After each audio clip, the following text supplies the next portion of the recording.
Okay, guys, this is the part two continuation from what Mr. Schmidt, Alex Schmidt, was saying. Basically, trying to. What he says, kind of in the end of that little brief explanation, doesn't really make any sense. And I will be showing you guys the emails that I sent over that no one from any of those organizations that I sent it to responded to. I'm just doing this as an experiment to show people like how it's being ignored because they know that these things be happening, but they play like there's nothing that they can do about it. There is. Y'all MFers can stop doing it. Simple as that.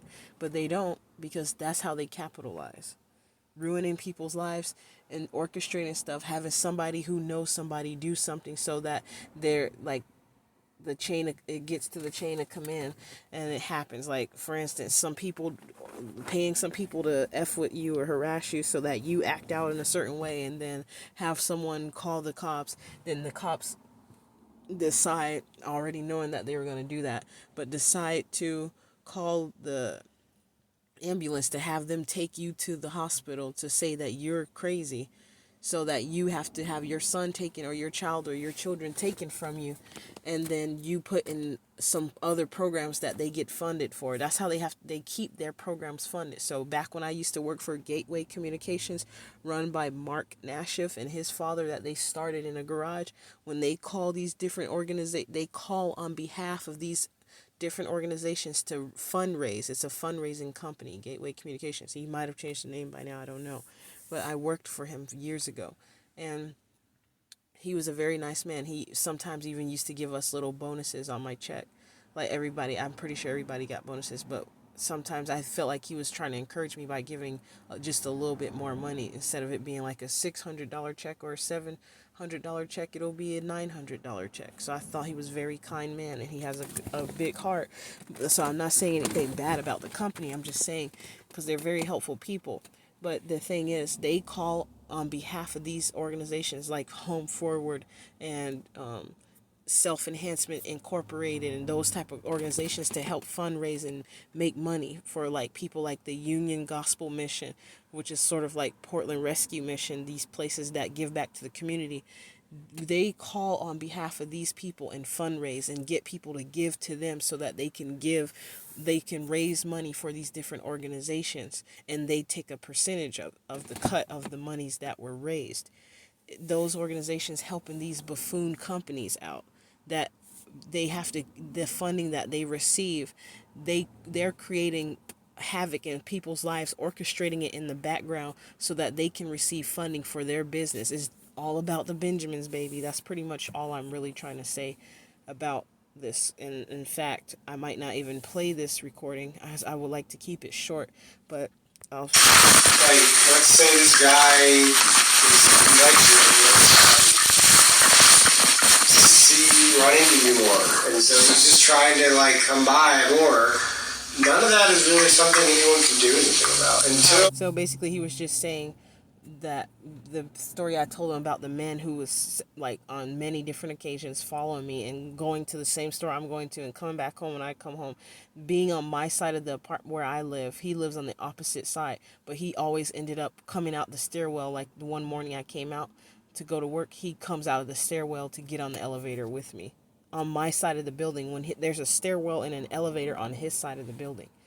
But he's saying that nobody can do anything about it, and that's a big thing. These people know that some of these stories sound far-fetched, that nobody's going to care or even believe them. They're not even going to care enough to even listen to believe them. They're going to be like, oh man, you driving me, or something like that. And a man told me that. I have it recorded on here as well, wherein I told him about, I basically was trying to see what he thought about somebody telling about some of the stuff that he was saying that he does. Like, he told me that he's one of the minions of the gang stalkers, and when they call him, he just comes up and he was a kind person, but he was one of the ones that was spitting at first, and then I had said something and somebody came out. I'll talk about that later. I don't want to be off track, but anyways, he said something about it being, he said it sounds so far-fetched, who's gonna care? And that's what they're banking on, why they harassing people with this stupid gang stalking program. And then I remember Alex Schmidt said, he tried to play it off like he don't know what gang stalking is, and even if he doesn't know, he gonna be like, well, yeah, if you pissed off the wrong gangster, I can see how that happens. That really does happen to people when you piss off the wrong gangster that's in a gang or something, and then they have people come after you and blah blah blah. And I'm like, Negro, you, and he's white, but I'm trying to not say the nigga word, like, nigga, you know that the ER one, because that's how I see these people regardless of their ethnicity, because they're ignorant regardless. So basically, I'm just looking at this Asian dude with his Caucasian boyfriend. They both almost look alike. How anorexic they are. That caught me off guard. But sorry. But anyways, it's just they are the gangsters. They know what they're doing, so he's trying to play it off like he didn't know what I was talking about. If he did know, if he really didn't know, you guys are the gangsters. The DHS people, the police are the gangsters. The home forward people that's orchestrating it, because I found out from another man they need us so that they can get funding. They need to keep creating these events and having a large head count of people come to their events at SEI so that they can continue to get funding.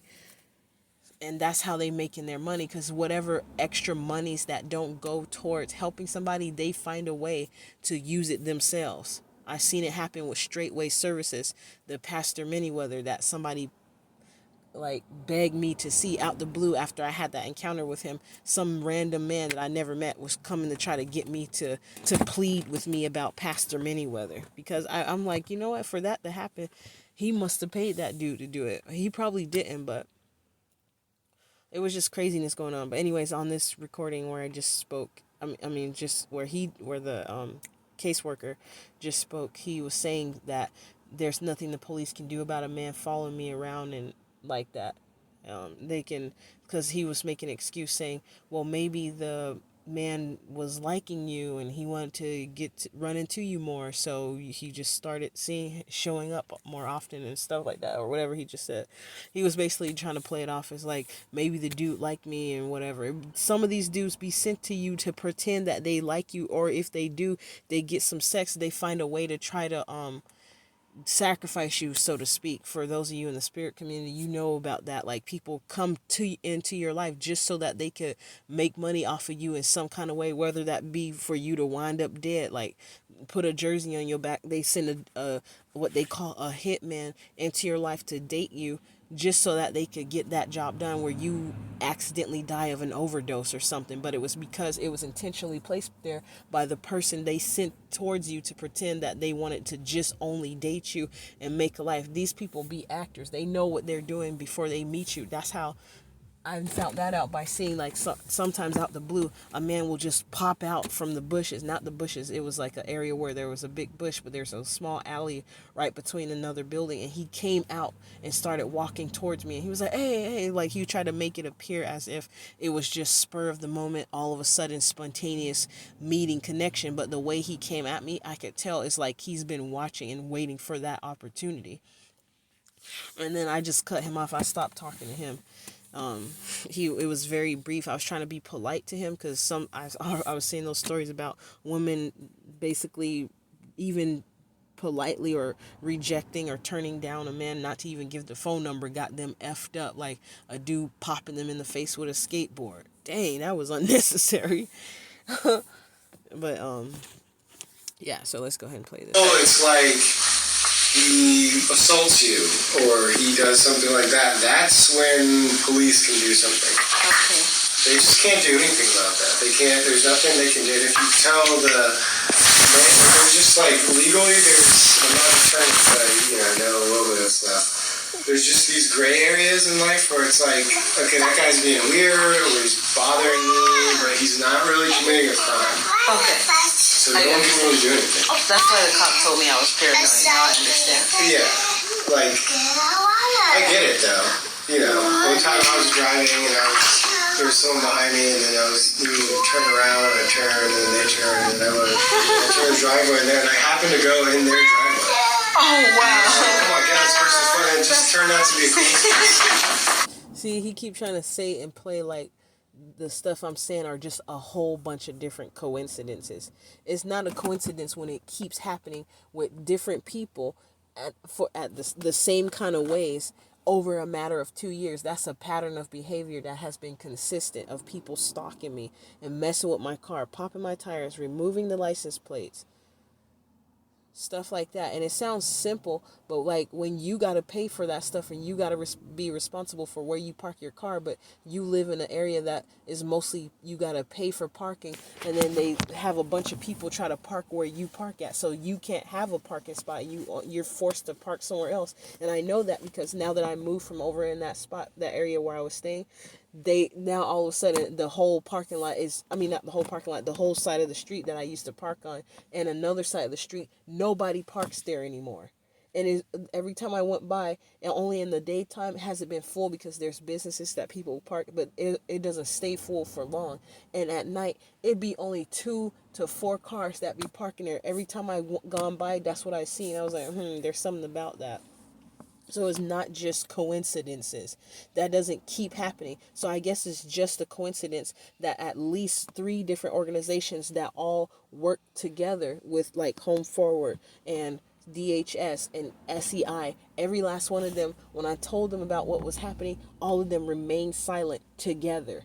So I guess that's just a coincidence that at different times when I spoke to them in different individuals and told them about what was going on, and told like not just the gay side, I'm telling them about like my son's dad trying to like, but somebody finally heard me out.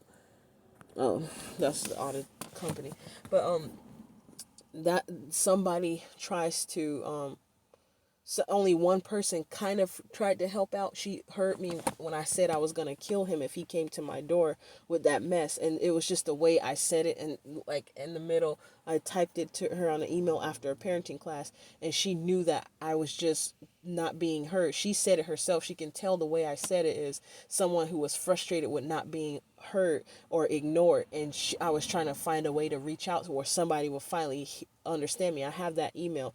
Her name is Corderica Hale Jones of SEI, of Self Enhancement Inc. And she's the one who was the most helpful. That's why I told her I respect her the most. But then she ignored me about that other email I sent. Every last person I sent that email to, because it exposes too much truth. After I got sick and tired of all of them ignoring me for just minor, more minuscule, not, it wasn't minor, but it was stuff that wasn't like me exposing truth. It was stuff like trying to get this case closed and get the stuff resolved and find out what's going on. They all went silent. So then I started telling them about how I felt, about how I feel like this is intentional to, like it's a strategy to prevent me from me moving forward. The thing is not about just me. I know that this is something that this is a strategy that they have used on millions of people. And I'm saying millions because of the people who came before us who had to endure this type of stuff from organizations such as DHS and Self Enhancement Inc. and Home Forward, which used to be Section 8. They still are, but they just changed their name to Home Forward. That's what someone said. But it's those type of companies, and don't forget the police departments. The only police department I've seen so far that I feel are an honorable police department are the Polk County Police Department in Florida, and that was after we moved there. I just found out like they actually care about doing their jobs. Those are the only honorable police officers that I know of, and that dude's a sheriff. And I don't know about the other officers, but they seem like they actually give a damn about doing their job, capturing people, and like basically bringing justice, serving justice where justice is due, and not letting people just get away with it. And down to people being illegal immigrants coming to make crimes and get away with it by just being deported back to their country, and that's it.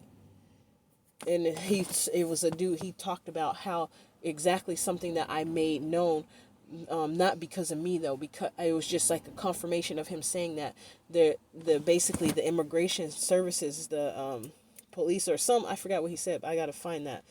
That is non-existent. That's how there's illegal people.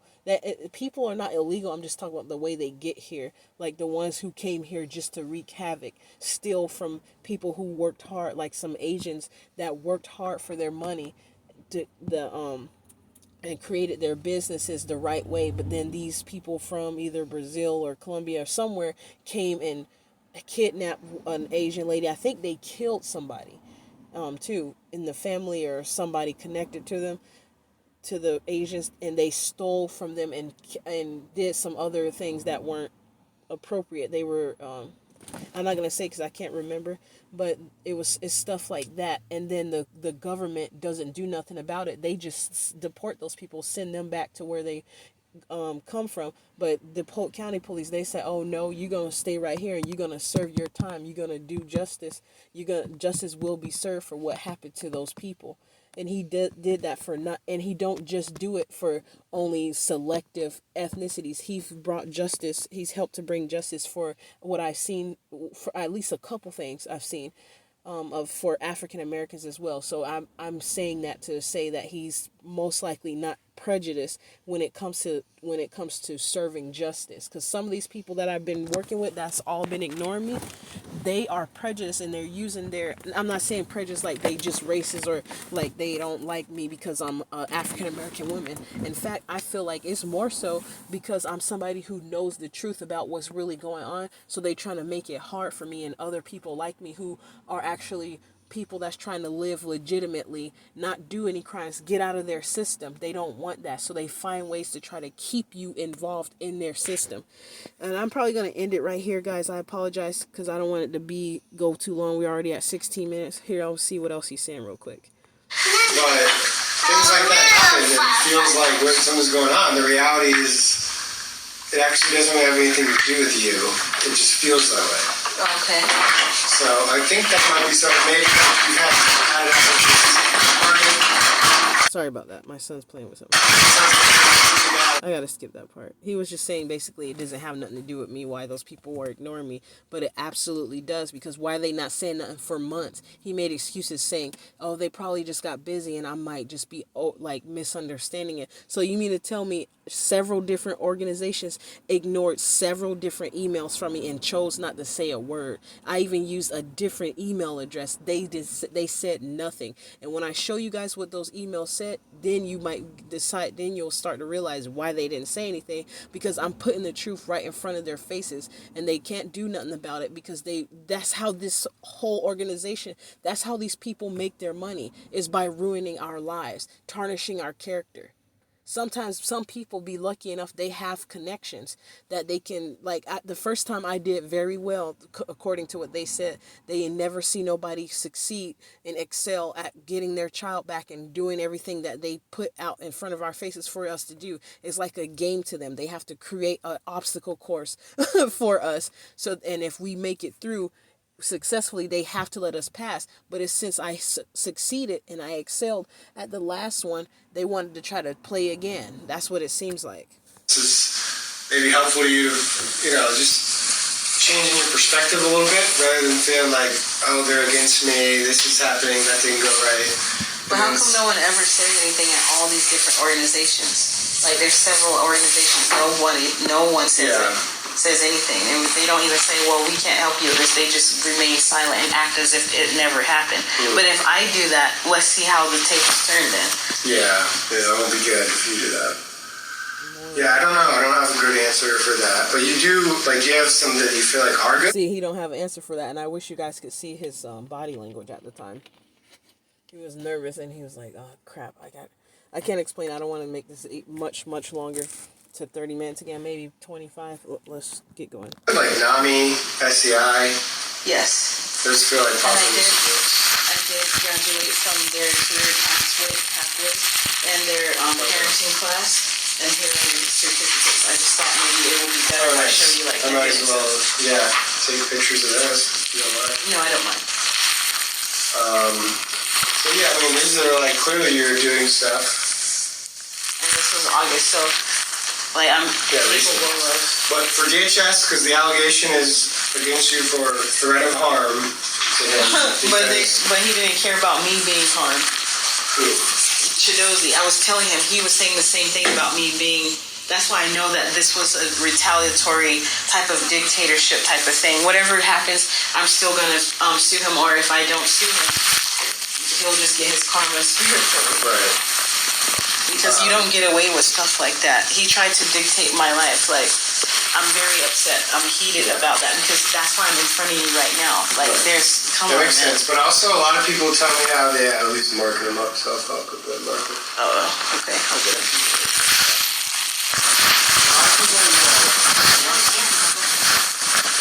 That's the part where I'm getting up because my son's using an orange marker to mark on his fingertips, and he got distracted by it. He was sitting on a leather black couch, so it wasn't going to do anything.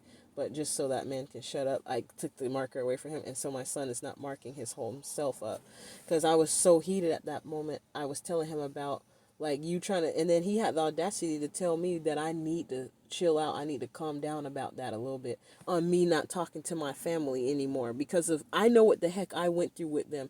Don't tell. I know how people feel about family because it's something I watched yesterday about how how Peach Patch from Peach McIntyre, how she was calling her mom a hoe. That video just popped up. But it's some people who understands why it's disrespectful, but they understand why she's speaking to her mom like that. And even if I'm mad, I will most likely never call my mom that because I just love her too much, no matter what she did to me. But I still would be firm with her though. If she was still alive today and I'm having the guts that I have now, I would still confront my mom if the time came up if I needed to do that. But I won't call her out of her name, but it's just I would still be, I can understand her frustration and her being pissed off because when I get it, but that's not what this video is about. But when I saw how some of the people were responding in the comment section, I could tell those are the people who they be like, they're like the typical Christians that, and this is not an attack on their religion. It's just the fake Christians is who I'm talking about. And her, Peach McIntyre mom, is one of those people. They try to, and I've dated a guy like that, a couple men. They try to pretend they put God first, but the stuff that I see them doing, baby, they working for the devil. Let me just put it like that. They cursing God with their actions, but professing out of their mouths that they're for Him, that they're for God, that they're for Jesus, or they're for Yeshua, I should say. And I've seen some fake Muslims too, so I'm not just singling out Christianity. Please don't take it that way.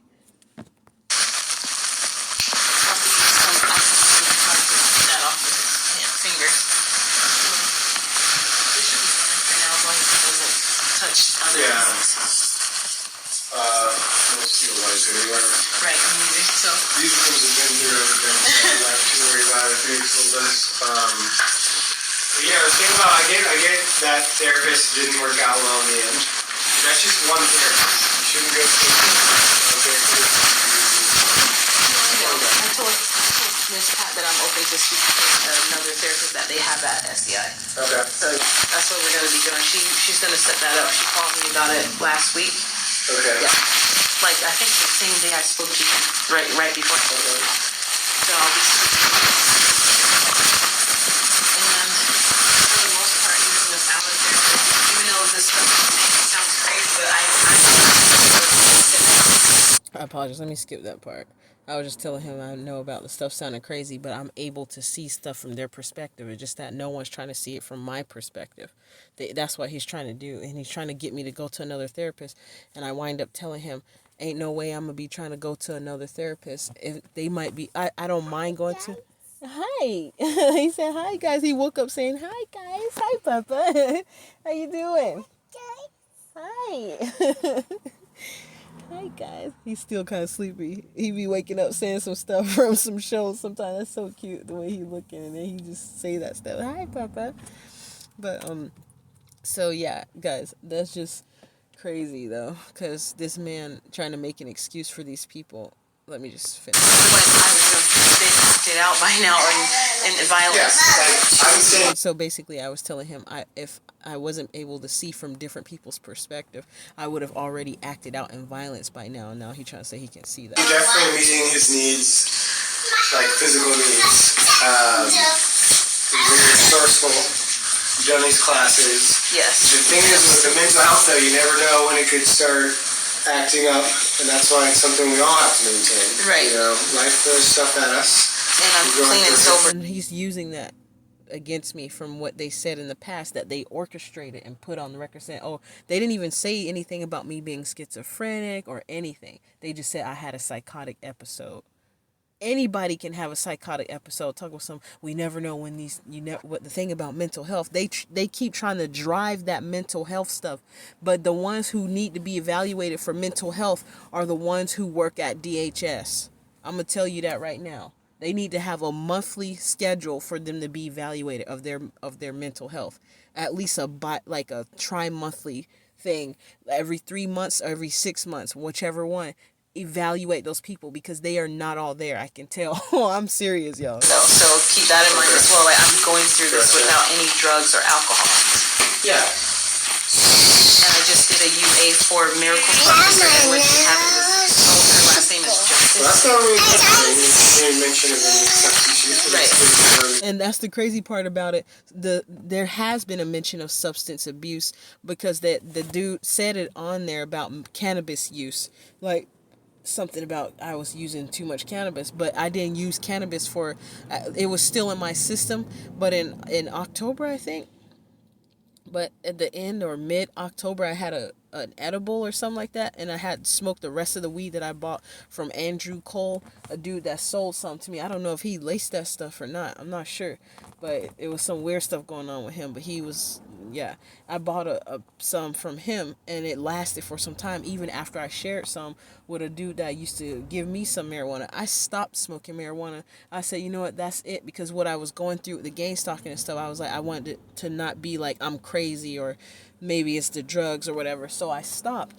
And then next thing you know, that night when the police came, I don't know what this smoke stuff was. I don't know if it was some sort of gas or if it was marijuana they put back there to come to like a vaporized marijuana to put in my system. But when I don't think so. It was probably just a gas. But they let the windows up and then they activated something in their trunk and it was some smoke coming into the car.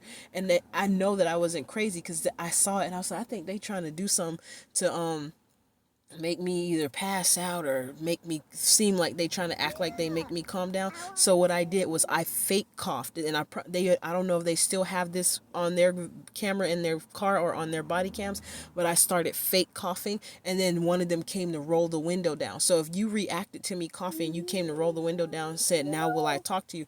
That means you know what the F you did and put that stuff in the car. So they did that intentionally.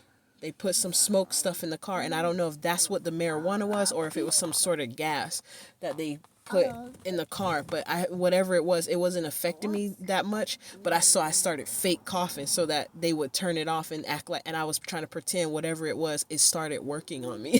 So they brought they dumb ASS over there to turn it off and let the window down, and he let it down from the rear passenger side window when I was sitting on the driver's side in the back.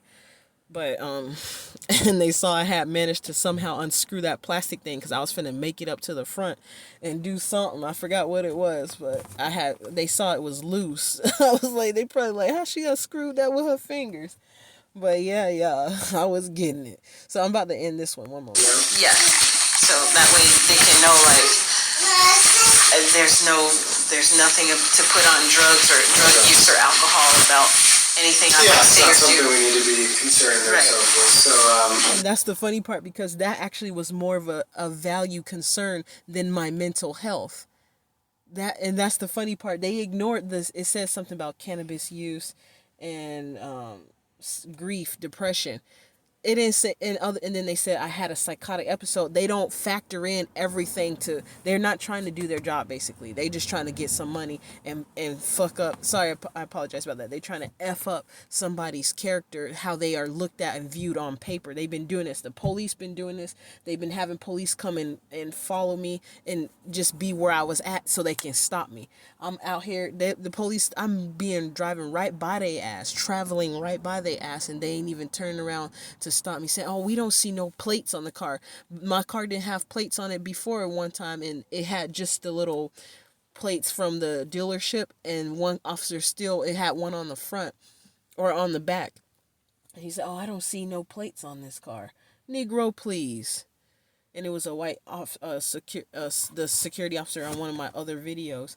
That was a motorcycle cop when I found out that, well, when he said that the title didn't match the VIN on the door, but that I found out that's possible to happen though, because sometimes it's a different door from a different vehicle they put on the car. But the funny part is the VIN number in the front windshield area is blocked out where you can't see it. So that's how I found out, based on some of the stuff I found in my car. It was probably a car that was used to transport drugs or some other paraphernalia or something like that, because of the little stuff. And when I said that to my ex, he got real quiet. When I said, oh, this car seemed like one of those cars you showed me about online, that they have little different hideaways where you can put drugs when you transport, and they have video on YouTube. Y'all can find it.